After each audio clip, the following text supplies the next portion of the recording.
In 1983, a U.S. Army lieutenant colonel named Wayne McDonnell sat down to write what would become one of the most explosive documents in CIA history.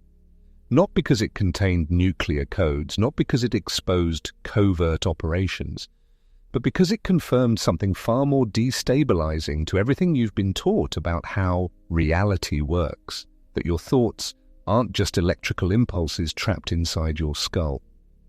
They're active forces shaping the physical world around you, right now, whether you realize it or not.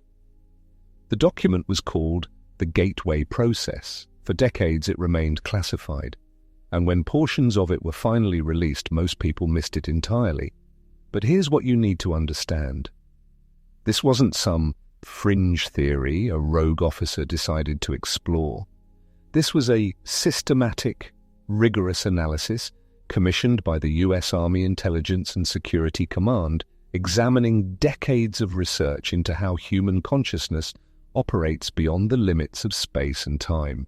And what they confirmed will fundamentally change how you see every thought you've ever had.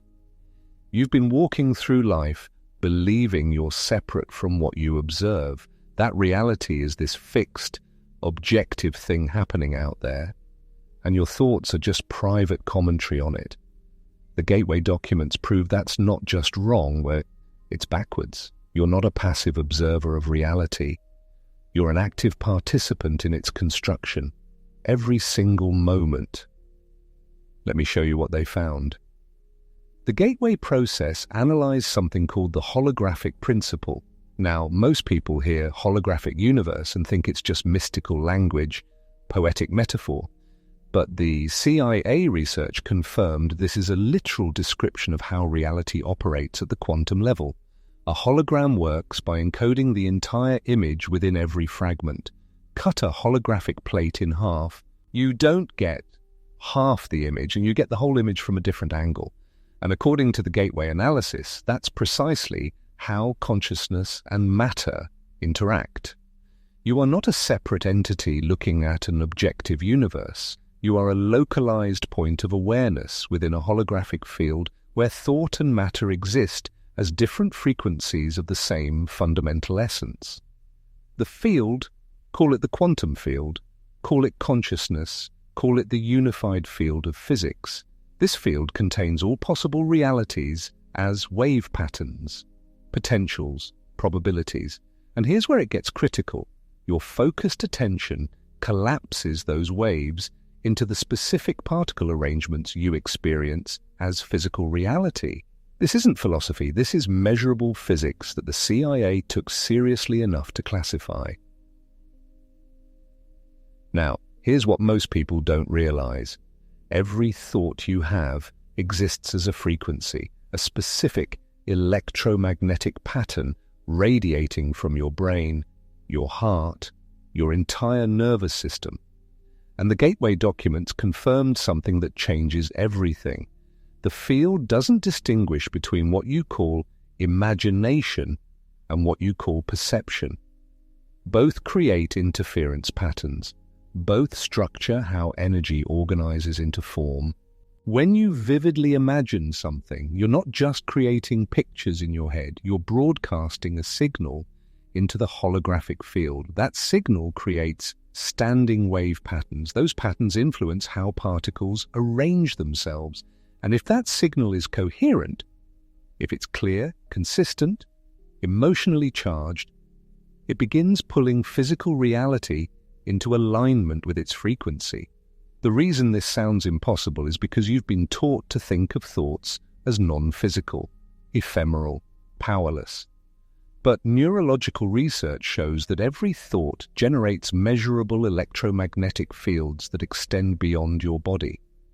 The Gateway process took this further, examining how those fields interact with what physicists call the zero-point field, the quantum substrate underlying all matter.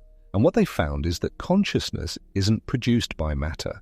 Consciousness is primary. Matter is how consciousness appears when observed from a particular frequency state. Let me make this concrete. Right now, As you're processing these words, your brain is in a specific state, most likely beta waves, the normal waking consciousness frequency. But the Gateway research identified that certain altered states, specifically when both brain hemispheres synchronize into coherent wave patterns, create dramatically more powerful reality structuring effects. They called it hemispheric synchronization, and here's why this matters to your life. Most people walk around with their brain hemispheres operating in conflict. The left hemisphere is analytical, linear, time-bound. It's constantly narrating your experience, judging, comparing, worrying about past and future. The right hemisphere is holistic, spatial, timeless. It perceives patterns, wholes, connections beyond language. When these two hemispheres aren't synchronized, you're broadcasting contradictory signals. Your left brain might be affirming, "I am abundant," while your right brain is holding imagistic memories of lack, failure, limitation. The field receives both signals, and because the right hemisphere operates at higher amplitude, it's more emotionally charged, more visceral, its signal typically dominates. This is why affirmations alone rarely work. You're trying to override a low-frequency verbal statement with high-frequency emotional imagery that contradicts it. The field responds to coherence, to alignment, to what you're saying, but to what you're actually broadcasting as your dominant frequency. The Gateway documents outlined specific protocols for entering hemispheric synchronization. They used binaural beats, different frequencies played in each ear, causing the brain to create a third frequency that synchronizes both hemispheres. But here's what's more important than any technology. They confirmed that this state can be accessed through focused, embodied awareness. Through practices that quiet the analytical mind and activate whole brain coherence. And in that state, something profound happens. Your thoughts don't just echo in your skull. They ripple through the field as coherent waves, organizing probability into actuality. Now let's talk about what this means for the reality you're experiencing right now. Every circumstance in your life, every relationship, every limitation, every opportunity, these aren't random events happening to you. They're reflections of the frequency patterns you've been broadcasting, most of them unconsciously, through your nervous system into the field. Your nervous system is the antenna, not a metaphor, an actual electromagnetic transceiver that's constantly sending and receiving signals. And here's what the classified research revealed that changes everything. Your autonomic nervous system doesn't just respond to reality, it predicts it. It broadcasts an expectation signal into the field, and the field organizes to match that signal. When you're in a chronic state of stress, your sympathetic nervous system is broadcasting danger, scarcity, threat. That's not just affecting your blood pressure. That's structuring which possibilities collapse into your experienced reality. You literally cannot perceive opportunities, synchronicities, or solutions that exist outside the frequency range your nervous system is tuned to. This is why the same seminar, the same book, the same opportunity can transform one person's life and leave another completely unchanged. It's not about the external information. It's about whether your nervous system is in a state coherent enough to receive and integrate that frequency. The Gateway process confirmed this through remote viewing experiments. Individuals trained to enter specific consciousness states could perceive information across space and time, not because they developed superpowers, but because they learned to shift their nervous system into coherence with the non-local field, where all information exists simultaneously. You have this same capacity right now, but it requires understanding how attention actually works. 8. Nescience isn't passive. The documents made this brutally clear. When you focus your attention on something, you're not just looking at it, you're participating in its continued existence. At the quantum level, Particles exist in superpositions, and they multiple states simultaneously, until they're observed. Your observation, your attention, collapses that superposition into a specific state. This is the famous observer effect. And it's not limited to laboratory experiments. It's operating in your life constantly. Where you place your attention, you're literally collapsing reality into form. And here's the crucial part. You're not just observing what already exists. You're selecting which version of reality becomes actual from an infinite field of possibilities. Every time you replay a painful memory, you're not just remembering, you're recreating that frequency in the present moment and broadcasting it as a template for future experience. Every time you worry about a feared outcome, you're not just thinking, you're feeding energy into that probability wave, making it more likely to collapse into manifestation. The field is neutral. It doesn't judge your thoughts as good or bad. It simply responds to frequency and coherence.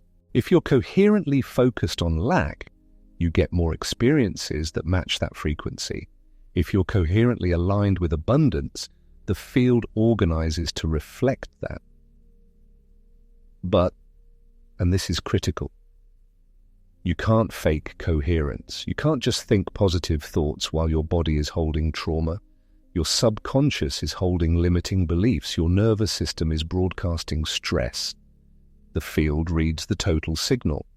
And the subconscious, operating through your autonomic nervous system, broadcasts at much higher amplitude than your conscious thoughts. This is why so many people feel frustrated with manifestation teachings. They're trying to change their reality from the level of conscious thought while their subconscious, which is running about 95% of their brain's operations, is broadcasting the opposite signal. The Gateway documents address this directly. True reality creation isn't about forcing positive thoughts. It's about entering coherent states where your conscious intention and subconscious programming align, where your thoughts, emotions, and nervous system are broadcasting the same frequency. And they provided a protocol. First, you have to regulate your nervous system. When you're in fight or flight, you're locked into survival frequencies. The field responds by delivering more situations that confirm the need for survival mode. You have to intentionally shift into parasympathetic activation, deep, rhythmic breathing. Extending your exhale longer than your inhale, this signals safety to your nervous system and shifts your brain into alpha or theta states where hemispheric synchronization becomes possible. Second, you enter what they called resonant focus. This isn't daydreaming, this isn't visualization as passive imagination. This is engaging your whole being, mental, emotional, somatic, in a coherent frequency state that he's the reality you're calling into form. You feel it in your body as if it's already real. You think from that reality, not about it. You embody the frequency. Third, and this is where most people fail, you release attachment to the specific how. The Gateway research confirmed that consciousness operates non-locally. It can perceive and influence across space and time. But your conscious mind, locked in linear time, cannot predict the pathways through which the field will organize to match your frequency. Your job is coherence. The field's job is orchestration. When you try to control the specific mechanism, you collapse back into left brain dominance. You break coherence. You start forcing, which is a frequency of lack. I don't have this, so I need to make it happen. That signal contradicts your desired reality. The protocol is simple but demands consistency, daily practice of entering coherent states. Not for 5 minutes of morning visualization while you spend the rest of your day broadcasting doubt and limitation, but training your system to maintain coherence as your baseline frequency. Now, let me address the 3 mistakes that block this process for most people. First mistake, trying to manifest from a state of wanting. Want is lack. One is the frequency of I don't have. The field doesn't respond to what you want, it responds to what you are. If you're in the state of wanting abundance, you're broadcasting lack of abundance. more lack appears. You have to shift into the frequency of already being, already having, already embodying what you desire, not as pretense, as genuine felt experience in your nervous system. Second mistake, unconscious contradictory beliefs. You might consciously affirm success while subconsciously holding the belief that you're not worthy, not capable, not allowed to have what you desire. These beliefs aren't just thoughts, they're neural pathways, somatic holding patterns, nervous system programs running automatically. You have to identify and reprogram them, not through affirmation, but through embodied state change that rewires the actual neural circuitry. Third mistake, impatience. The gateway documents confirm that reality reorganization isn't instant. Even though consciousness operates outside time, physical matter has momentum. Neural pathways have established patterns. You're not creating something from nothing. You're shifting the interference pattern in a holographic field, and that shift ripples outward, gradually reorganizing the particle arrangements you experience as physical reality. The timeline depends on coherence, consistency, and the magnitude of change. But here's what you need to understand. This isn't about waiting for some future moment when your manifestation arrives. The shift happens in consciousness first, and when your consciousness genuinely shifts, your perception of present reality shifts immediately. You start noticing what was always there, but invisible to your previous frequency. Synchronicities, opportunities, resources, they're not appearing. You're finally able to perceive them. The CIA didn't classify this research to keep it from enemy nations. They classified it because widespread understanding of consciousness mechanics threatens every power structure built on the assumption that you're powerless, that you're a victim of circumstances, that reality is fixed and your thoughts don't matter. The truth is, you're a localized aperture through which infinite consciousness is experiencing itself in physical form. Your thoughts aren't small. They're how the unified field focuses itself into specific manifestations. Every moment, you're collapsing probability waves into actuality through the simple act of attention. And when you learn to bring coherence to that process, you stop being someone reality happens to. You become someone through whom reality intentionally emerges. This isn't about ego inflation. It's not about controlling others or forcing outcomes.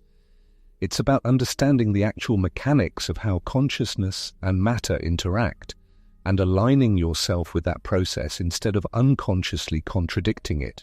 You've spent your whole life being told that the external world is primary and your inner world is secondary. That matter creates consciousness, that you need to manipulate physical circumstances to change your experience. The gateway documents confirm the opposite. Consciousness is primary. Matter is secondary. Change your frequency and the field reorganizes matter to match. You don't need special abilities. You don't need years of training. You need understanding and practice. Understanding the mechanism that your nervous system broadcasts your dominant frequency into a responsive field, and practice learning to regulate that nervous system, synchronize your hemispheres, and maintain coherent focus on the frequency of the reality you choose to create. Every thought you think is either reinforcing your current reality or building a new one. There's no neutral. You're always broadcasting. The question is, are you broadcasting consciously or unconsciously? Are you creating by default or by design? The classified research proved this isn't wishful thinking, it's physics, documented, tested, confirmed by the same government institutions that develop technologies based on quantum mechanics. They know consciousness affects reality. They've known for decades. And they've used this knowledge while keeping it from you. But now you know, and you can't unknow it. Every thought you have from this moment forward, you'll recognize as a creative act, a frequency broadcast into a responsive field. a choice about which probability wave to collapse into the actuality of your life. The power has always been yours. The gateway documents didn't give you anything you didn't already have. They just confirmed what your deeper self has always known, that you're not a powerless observer in a fixed reality. Your consciousness itself, creating experience through the mechanism of focused thought in a holographic field where everything is connected, everything is frequency, and attention is the brush that paints reality into form. The question now isn't whether your thoughts create your reality. The classified research settled that. The question is, what reality are you creating? And are you ready to do it consciously